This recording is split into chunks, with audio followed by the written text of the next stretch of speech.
When asked, most people would state the Battle of Little Bighorn as the worst defeat suffered by U.S. forces against Native Americans. They would be wrong, ironically enough. The worst defeat ever does not even have a proper name, only going by St. Clair's defeat, or sometimes the Battle of the Wabash.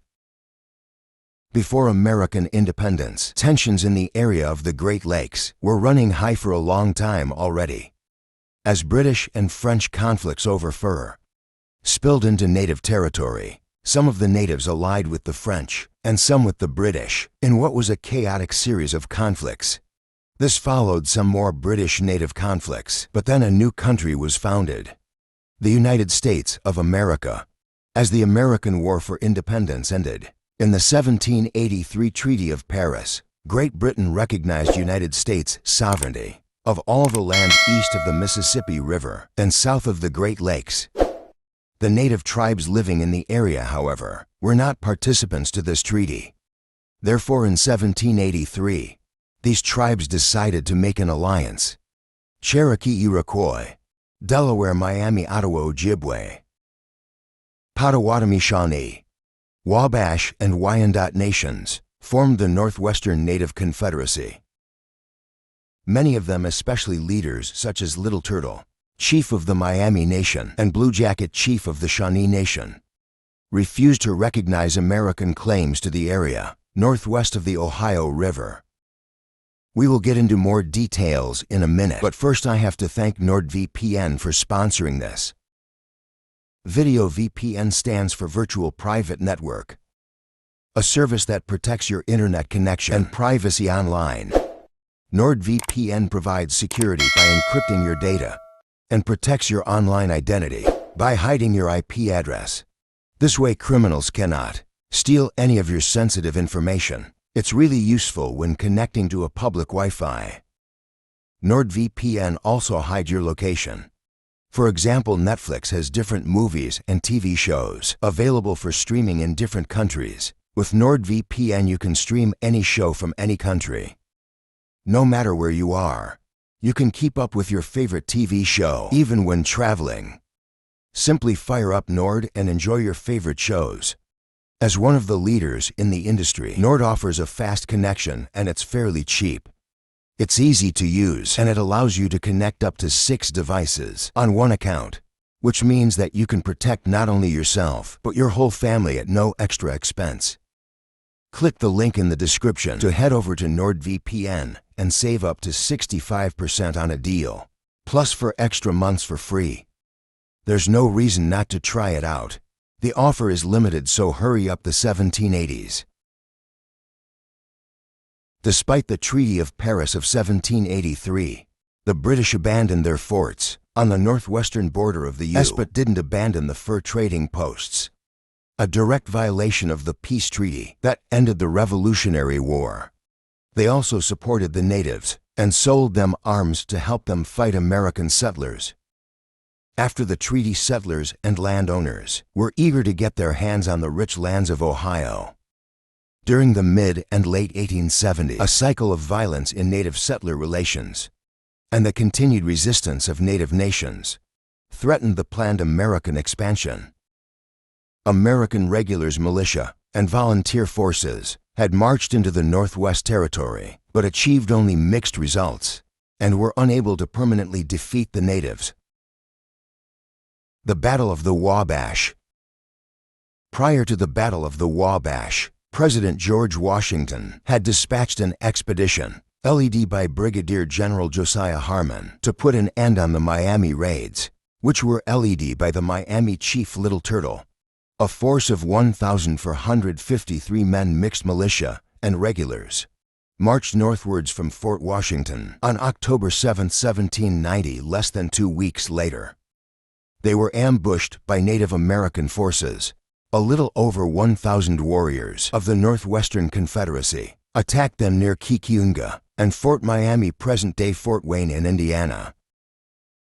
Suffering heavy losses to 162 killed and 106 wounded, as well as losing a third of their horses, the Americans under the command of General Harmar retreated back to Fort Washington.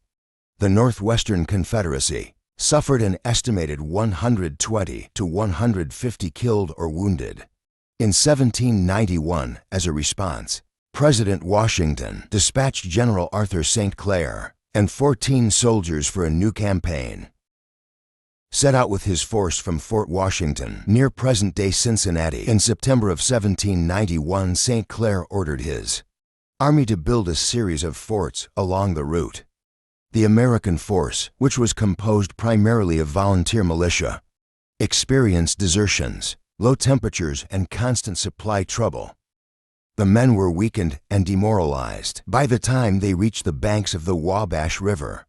On the evening of November 3rd, St. Clair's force established a camp on a high hill, near the headwaters of the Wabash River. A native force consisting of around 11 warriors, led by Chiefs Little Turtle and Blue Jacket, established a large lodging, almost entirely surrounding the camp.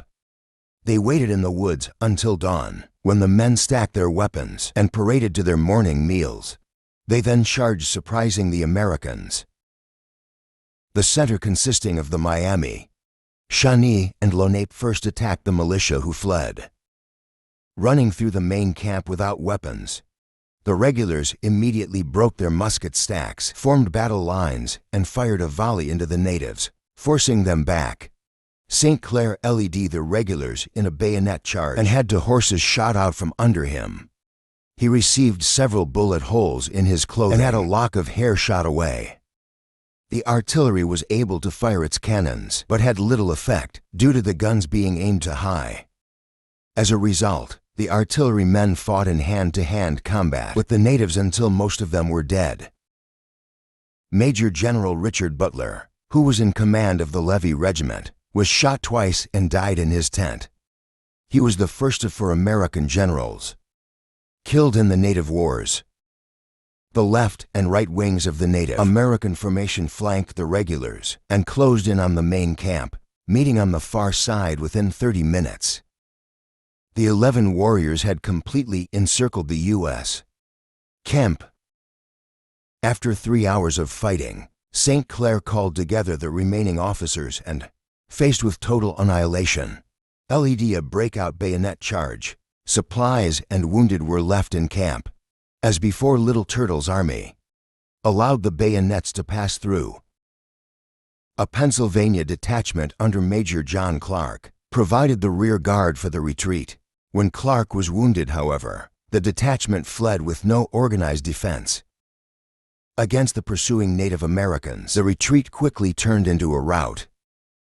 St. Clair later wrote in a letter that the route was littered with discarded firelocks, cartridge boxes, and uniforms, as the fleeing army threw away any items that slowed them down. Private Stephen Lattale became lost in the woods and accidentally returned to the abandoned camp. He reported that the Native Americans were all gone in pursuit of the fleeing army. The wounded who remained begged him to kill them before the natives returned. The natives continued their pursuit, killing those who fell to the rear of the retreat. After they had gone about 4 miles, they returned to loot the camp. Lattale, hiding beneath a tree, reported that they ate the abandoned food, divided the spoils, and killed the wounded. The soldiers who managed to escape reached Fort Jefferson later that day. Aftermath.